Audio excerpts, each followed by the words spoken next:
Well, we just got the first episode of The Last of Us Season 2, meaning I get to come on here, give my opinion, probably get a lot of crap, because I don't think I am in, like, the majority of what the overall opinion is on this show. I wasn't, at least in Season 1, a season that I enjoyed for the most part, but had a lot of issues with, and with this episode, it's an episode that I enjoyed for the most part, but I have a lot of issues and concerns about this season, so I'm going to jump right into it. I will say I am going to be spoiling bits and pieces of this episode, so if you haven't seen this episode specifically, or Season 1, spoiler alert for that, I will try to stay away from detailed spoilers from the game and things that are going to happen.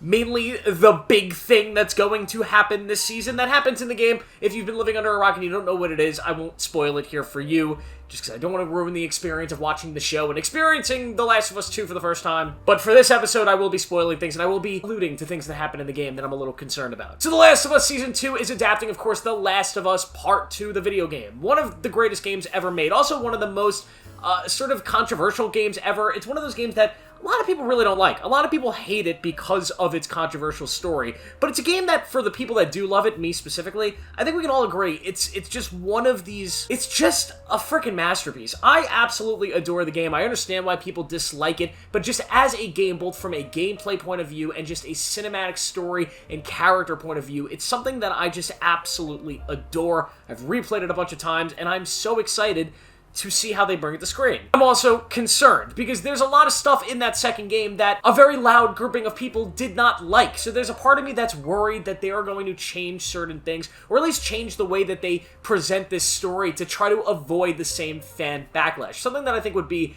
a devastating mistake. And there are already some signs in this first episode that they might be doing that, which is kind of where my concerns lie. Another thing that I want to get across before I really get into the details of this episode is how they are splitting the second game into 2 seasons, something that I am very, very concerned about, because it's never really felt like to me that that second game needs 2 seasons of television to tell its story. In a lot of ways, it's a smaller story than the first game, because it mostly takes place at one location, whereas the first game, you're trekking across America. But they are splitting it into 2 seasons, and their excuse is that the game is way too big, that we have to cover everything that happens into the game, we're going to need 2 full seasons of episodes. Meanwhile, episode 1 here, like 75% of this episode did not happen in the game, which makes me think they're just stretching this out to make as much money as possible, which I don't like. Regardless, so this episode, it opens where last season ended, right? You see Ellie, and she asks Joel, what happened? You know, did he kill the Fireflies, or did they tell me everything that he said? Was it all true? And he says, yes, I swear it. And she's like, all right, cool. And they go to Jackson, and we have this weird shot where they just turn and walk to Jackson for some reason. And then you get a clip of these new characters, these Fireflies that survived Joel's rampage. Yes, they're mourning the loss of their fallen comrades and their friends and maybe even their family. And we see Caitlin Dever, who's playing this mysterious character who's not built like an ox, thankfully. Yeah, she's playing Abby, at least a much smaller version of Abby, which I appreciated. I always thought the design of her character in the game, literally, as Tommy said, built like an ox, was silly. It's nice that Caitlin Dever's just going to be Caitlin Dever. A totally non-controversial character, I'm sure. And Caitlin Dever is incredibly talented, and she's here, and they perform this scene that doesn't exactly happen in the game, at least not at this point, where we see sort of this revenge tour that they want to go on. They're very upset about what Joel had done, and they want to find him and kill him. That's something we don't get at the beginning of the second game. We do get stuff with Abby, but not this. We don't see their actual motivation yet, which, yeah, yet again, maybe the fact that that's saved for later in the game is a little more important.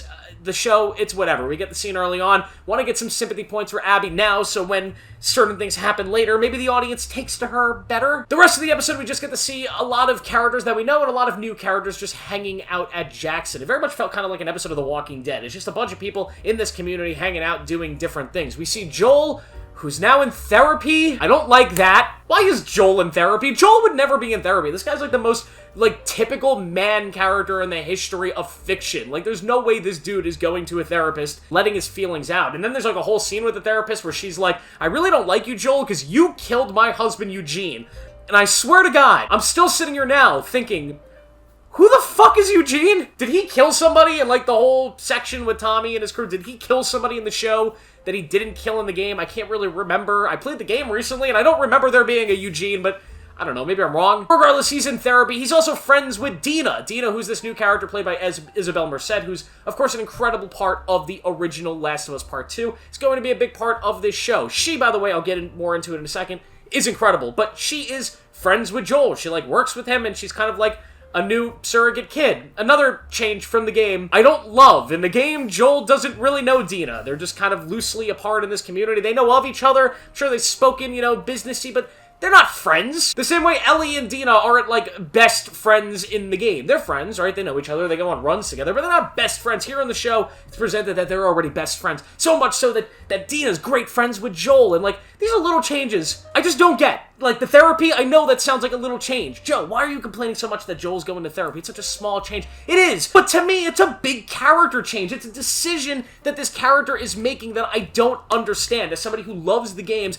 and loves the characters, that's a decision that makes this version of the character feel alien to me. Because it's so clear after playing as him for dozens of hours in the game that he would never make a decision like that. So little things, yes, do make a big difference for me. We get Ellie and Dina going on a run and finding some, like, smart zombies, something that doesn't happen in the game, another new change that I just don't get, and it's starting this new plot line I guess they're going to go down, that the zombies or the infected are evolving, they're getting stronger and smarter and better, and do we really need that? No. And then we get to the big section, the big adaptation section of the episode. They adapt the dance sequence, which I believe happens later on in the game. It doesn't happen this early on. It's alluded to a lot in the game. They talk about, because the game, I believe, opens the day after this dance, and they allude to some things that are going on. We get to see this dance sequence in this first episode with Ellie and Dina, and I really want to talk about Isabel Merced. My God, the standout of this episode. She is so good as Dina, and between the two seasons, this is the first time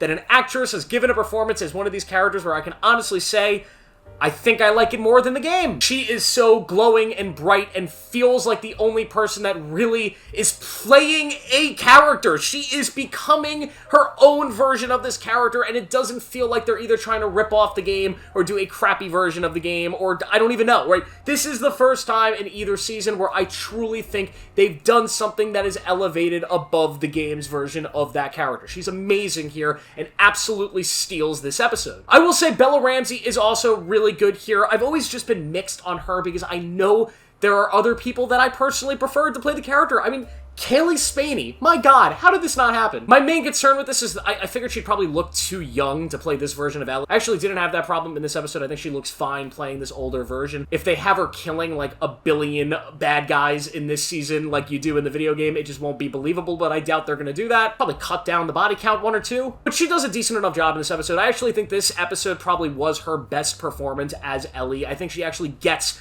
the version in the second game, you know, that transformation of this sort of more adult version of Ellie that has still got those childish whims to her, but I really enjoyed her performance here. There are a couple moments that, yet again, Ashley Johnson, the video game, just can't be topped. She's a lot better in some of these scenes, but I really did think Bella Ramsey did a good job here. Pedro Pascal still not sold as him as Joel, but yeah, he's Pedro Pascal. If you like Pedro, doing more Pedro Pascal stuff here. He ain't Troy Baker, but he's decent. The dance sequence is recreated absolutely perfectly from the video game. It's one of those sequences they literally just did like 1 for 1. They took the dialogue, they took the camera work, everything, and just copied and pasted it into the show, and I'm glad, because it works really well, and Isabel Merced actually elevates the material from the game into the show. The chemistry between the two of them is great. When Joel comes in and interferes, and Bella Ramsey's reaction to that is my only real issue in the game. It's very subtle, Ellie's sort of annoyance at Joel and how she kind of brushes him off and tells her she doesn't need him.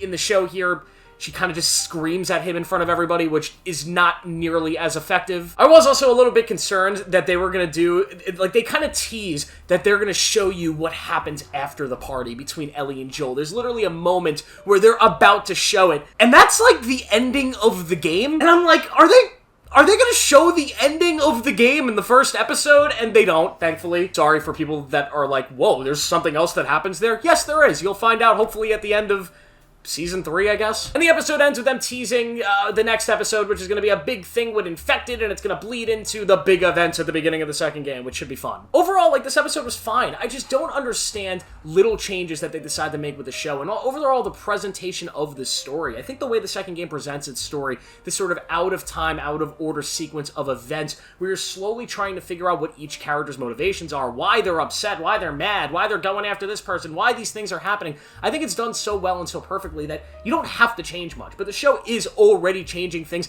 and adding a lot that I don't really see the necessity for. Why does Dina need to be really good friends with Joel for this season to work and this story to work? Why does Joel need to be seeing a therapist? Like, what does that add to the character that was not there in the game? Why do there need to be smart zombies? Like, what? Like, why? Why does there have to be this whole extra episode added? Like, we probably could have just started where episode 2 is gonna start, which is where the game kind of starts. Why show the dance sequence this early in Ellie and Dina's, encounter at the dance? Why? I don't fully understand these changes. I don't think it elevates the story in any way, and a part of me thinks that they're presenting the story a little bit differently because they're afraid of the backlash they'll get that the game got. Also, the big sort of red flag in this episode is the relationship between Ellie and Joel. Now, this episode is starting at a point where Ellie and Joel, I think at least, if they follow the game, have been through some shit, and there's been a big revelation there that's really thrown a wrench in their relationship. And at the start of the game, Ellie and Joel are not talking at all. They are not cool. They don't interact. That's it. Their relationship's done. And in the show here, it seems a little less extreme. It seems like they're still kind of like, they're still together. Joel still talks to her every now and then. It's kind of like if you have a teenage kid and you guys are fighting and you had a little bit of a bad argument and now you're not talking for a couple weeks, but everything will be okay. That's sort of the vibe the show gives here, which I don't love, because the game, there's a more extreme sort of divide there where it's like, my God, this is not really salvageable. At least it doesn't feel salvageable, which makes a lot of sort of the tragedy of the story feel so much more powerful as you get onto it, because it's like, man, they're not on good terms at all. And here you just don't feel that. There's even a point where Joel is like, Dina asks him, why is she so mad at you? And he's like, I don't know. I don't know why she'd be mad at me. I did nothing wrong. I've been a good dad to her. I don't know what's going on. It's like, dude, you know why she's mad at you. Like, why even have this scene where he's doubting? There's no doubt to him why she's mad at him. And he's like trying to play it off, and I don't get that change. Like, why add that? I don't see what it adds to a story. It's trying to kind of take away a lot of this really subtle character work that the game does. So yet again, I know I'm complaining here, and I just want to make one thing clear, and I know this video is a little bit longer than usual. I love the games, like, more than most people love certain video games. They are my favorite games of all time. I think they are cinematically the best thing that has ever been put to a video game screen. And I don't think the stories in those games could be done or presented or told any better than they are told in those games.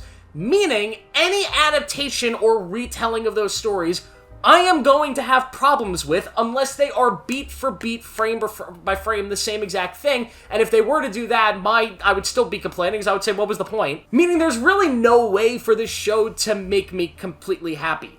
The only way I would have been happy is if they didn't make it, because personally, I don't think they should. I think the games are perfect, and they should have taken the money used to make this show to just market the games and tell people, hey, go play these games, because they are perfect. So I just want you to understand that that's where I'm coming from. I am somebody who just I think these are perfect stories, and I don't know if they can really, if I'm the type of customer that's going to be satisfied by anything that this show changes or does, because I'm just so picky when it comes to My Last of Us. But yet again, I enjoyed this first episode for the most part. I know it doesn't really seem like I did. Really love Isabel Merced and what she's doing here, and I hope a lot of the new additions of the show really sort of elevate the character work that's done in those games. I'm excited to see more of Caitlin Dever. I actually think she's a great casting as Abby, and the one scene she got here was extremely powerful and well done, and I'm super pumped to see more of that. What do you guys think of The Last of Us Season 2, Episode 1? Let me know down below. Make sure to like, subscribe, turn on notifications. I'll see you in the next one.